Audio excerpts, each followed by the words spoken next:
জীবনে যে কতবার ঠকেছি তার কোনো হিসাব নেই, ভবিষ্যতে কতবার ঠকবো তাও জানি না। আসসালামু আলাইকুম আমার প্রিয় ভিউয়ার্স, আশা করি সবাই ভালো আছেন। আমি কে আবারও নতুন একটা ব্লগ ভিডিওতে আপনাদের জানাই স্বাগতম। ভিডিওর শুরুতেই দেখতে পাচ্ছেন বাবা ছেলে কি, এই যে গালিবের বাবা কাজ করছে, আর গালিব সেই সময়টা ওই যে মোবাইলে কাজ করছে।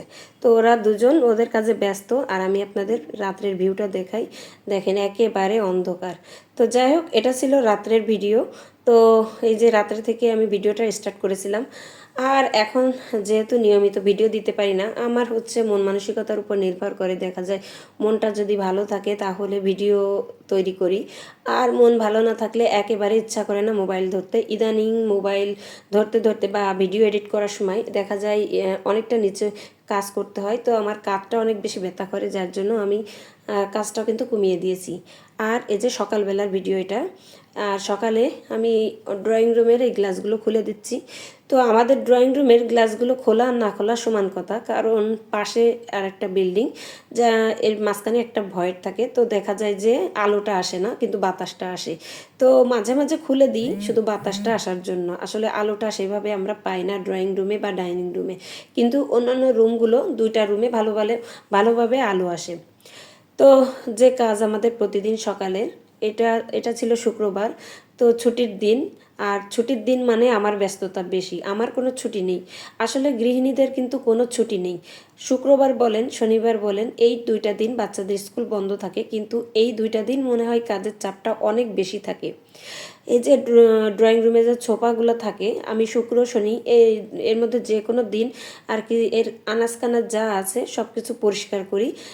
এখন আবার কাজের বুয়া কাজ করছে, কাজের বুয়া রেখেছি। তো উনি যে কাজগুলো করে দেখা যায় যে সামনের দিকে যে ময়লাগুলো থাকে সেই সামনের দিকের ময়লাগুলো পরিষ্কার করে নিয়ে যায়, কিন্তু ভিতরের যে সাইডগুলোতে থাকে সোফার নিচে বা সাইডে একদম কর্নারে, এই ময়লাগুলো কিন্তু পরিষ্কার করা হয় না। তো বাইরের সাইড দিয়ে যখন ঝাড়ু দেয় ওই ময়লাগুলো কিন্তু উড়ে উড়েই কর্নারে গিয়ে লুকিয়ে থাকে, আর সেইগুলো পরিষ্কার করতে হয় নিজেরই। আমি সবসময়ের জন্য এইগুলো আমি পরিষ্কার করে ফেলি। দেখা যায় খালাদের বললে সেইভাবে বুঝতে পারে না। তো যেহেতু শুক্রবার, একটু আলাদাভাবে রিয়েল গাছ দিয়ে আমি ড্রয়িং রুমটা সাজিয়ে নিচ্ছি। আর এই যে দেখেন আমার মানি প্ল্যান্ট গাছ, এগুলো আমি মাঝে মাঝে রোদ্রে রাখি। আবার দেখা যায় কোনো গেস্ট আসার কথা থাকলে বা শুক্রবারের দিন এটা আমি ঘরে নিয়ে যাই একটু সুন্দরভাবে সাজানোর জন্য। তো এটা আমি কর্নারের উপরে দিয়ে দিব, একদম টপ কর্নারে। তো এত লম্বা তো আমি না, আমি তো এত আর কি হাতের নাগালে পাবো না, যার কারণে আমি দেখেন কোথায় উঠেছি, ছোপার উপরে যে হাতলটা আছে হাতলের উপরে উঠে কিন্তু আমি রাখছি। তারপরেও মনে হচ্ছে যে নাগালটা পাচ্ছি না। তো যাই হোক, সব কিছু আমি সুন্দরভাবে পরিষ্কার করে নিচ্ছি। শুক্রবার মানে স্পেশাল দিন, মেহমান আসে, তারপরে বাসায় হাজবেন্ড থাকে, তো সব সময়ের জন্য সাজগোজ করে রাখলে দেখতেও ভালো লাগে। ঘরের ভিতরে আসলে ঘুরে ফিরে দেখতে কিন্তু বেশি সুন্দর দেখা যায়। আর যেদিন ব্যস্ত থাকি, ঘরে থাকি না, সেদিন কীরকম থাকলো আসলে দেখার সময়ও পাই না, আমরা সবাই ব্যস্ত থাকি। তো যেটা আপনাদের বলছিলাম, ঠকতে ঠকতে এমন একটা অবস্থা যে ঠকার আর জায়গা নেই। দেখেন আমি এই তেলটা কিনে যে কী পরিমাণে বাস খেয়েছি তা বলার মতো না। আমি যে তেলটা মাখি সবসময়ের জন্য সেটাতে আমার কোনো সমস্যা হয় না। তো এই চিরুনি সিস্টেম তেল দেখে মনে করলাম যে দেখি নিয়ে যাই। এটা নিয়ে গেলে হয়তো আমার চিরুনি, যেহেতু হাত করে উঁচু করে আমার তেল মাখতে হয়, হাতে অনেক ব্যথা করে। তো এই চিরুনি সিস্টেম তেলটা নিলে হয়তো আমার হাতে ব্যথা করবে না, চিরুনির মতো করে আঁচড়িয়ে যাব, আর তেলটা পড়তে পড়তে যাবে, একেবারে চামড়ার গায়ে লাগবে। তো সবই ঠিক আছে, কিন্তু এই তেলটা আদেও তেল কিনা আমার কাছে সন্দেহ আছে। আর এতে এত পরিমাণে সুগন্ধি মিশানো, পারফিউম মিশানো, যে এই তেলটা মাখার আধা ঘন্টা পর থেকে আমার গলা চুলকানো, নাক চুলকানো, তারপরে কান চুলকানো, প্লাস আমার মুখের উপরে ঠসা ঠসা মানে ফুলে ফুলে উঠছিল। তো এতে এত পরিমাণে অ্যালার্জি বাড়ছিল, আমার কাছে মনে হলো যে এই তেলটাতে পুরোটাই ভেজাল, আর এই তেলটা মাখলে আমি একেবারে শেষ হয়ে যাব। তো এই আধা ঘন্টার পরের থেকে দেখলাম যে আমার অনেকটা হাসি শুরু হয়ে গেছে, আর অ্যালার্জির পরিমাণ বেড়ে যায়, আমার জ্বর চলে আসছে। তারপরে আমি তাড়াতাড়ি শ্যাম্পু করে ফেলি, আর এই তেলটা আমি আর মাখতে পারিনি। তো এই তেলটা আর কী করবো, 350 টাকা নিয়েছে, ফেলেও তো দেওয়া যায় না, মায়া লাগে। টাকার পরে কিন্তু অনেক বেশি মায়া লাগে গৃহিণীদের, অযথা খরচ বা অযথা ব্যয়, আর এটা তো একেবারে পানিতে ফেলে দেওয়ার মতো। নিজের কাছে নিজে একেবারে অনুতপ্তের শেষ নেই। আমার কাছে 300 টাকা মানে অনেক বেশি, সত্য কথা যেটা। তো সেটা যদি কাজে ব্যবহার করা হতো তাহলে দেখা যাচ্ছে যদি তেলটা ভালো হতো তাহলে এটা কোনো ব্যাপারই না, 300 টাকা কিছুই না। কিন্তু যেহেতু এটা ব্যবহার করতে পারছি না, এটা নষ্ট হয়ে যাচ্ছে, সে তো আমার কাছে এটা অনেক বেশি। তো আমি একেবারে অপচয় পছন্দ করি না। তো যার কারণে এই তেলটা না ফেলে দিয়ে, কারণ ফেলে তো দেওয়া যাবে না, আর আমি ব্যবহারও করতে পারছি না, বা আমি যেহেতু ব্যবহার করতে পারছি না, কাউকে দিতেও পারছি না যে আমার মতো যদি তাদেরও হয়। এজন্য এই তেলটা আমি কি করলাম, এটাতে আমার মনে হয় না যে নারকেলের তেল মিশানো আছে, এটা তো অন্য কিছু মিশানো আছে।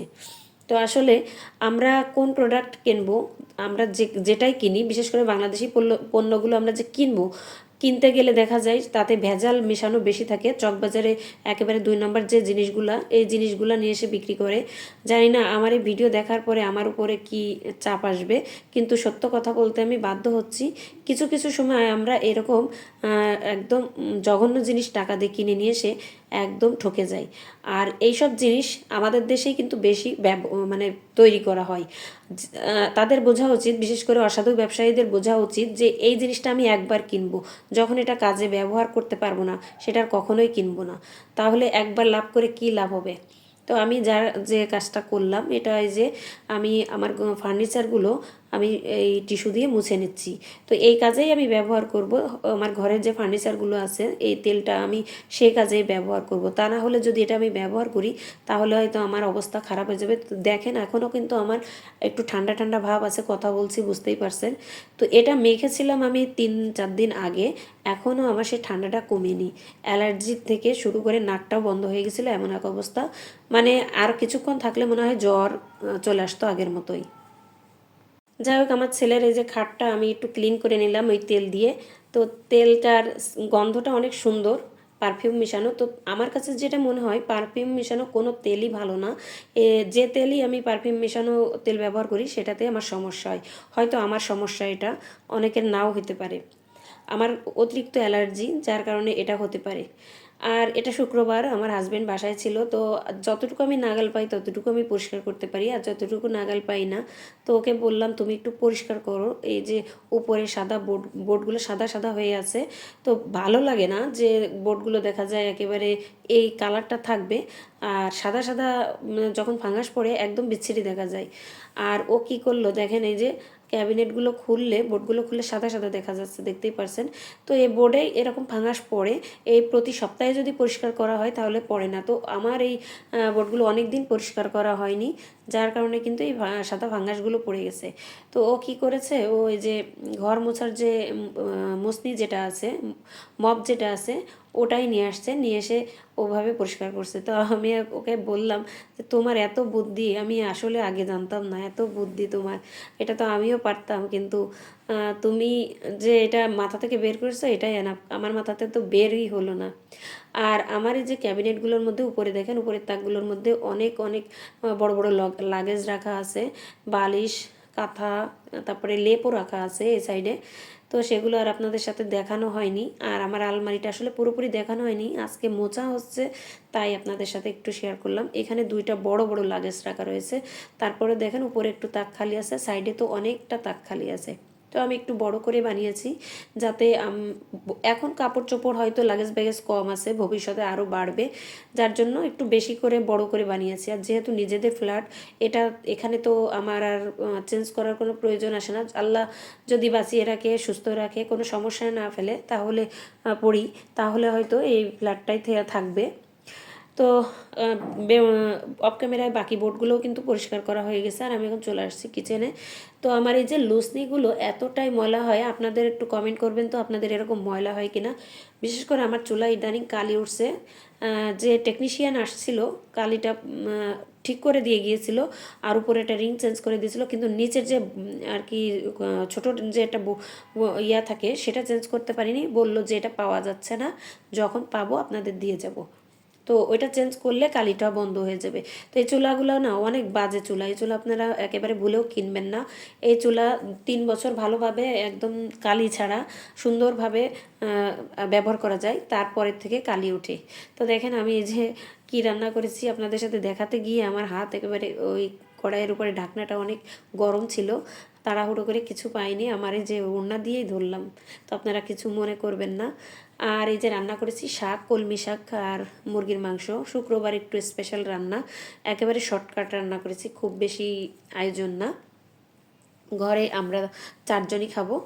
আর এদিক দিয়ে দেখেন একেবারে মেঘলা, মনে হচ্ছে যে বৃষ্টি নামবে, অনেক বেশি মেঘ করেছে। আমি আমার ব্যালকনি দিয়ে আপনাদের দেখানোর চেষ্টা করছি।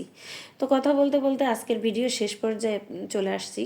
আমি আজকের মতো আপনাদের কাছ থেকে বিদায় নিয়ে নিব। আগামীতে আবারও নতুন ভিডিও নিয়ে আপনাদের মাঝে চলে আসব। সবাই সে পর্যন্ত ভালো থাকবেন, সুস্থ থাকবেন, নিজের বাচ্চার প্রতি খেয়াল রাখবেন। আল্লাহ হাফেজ।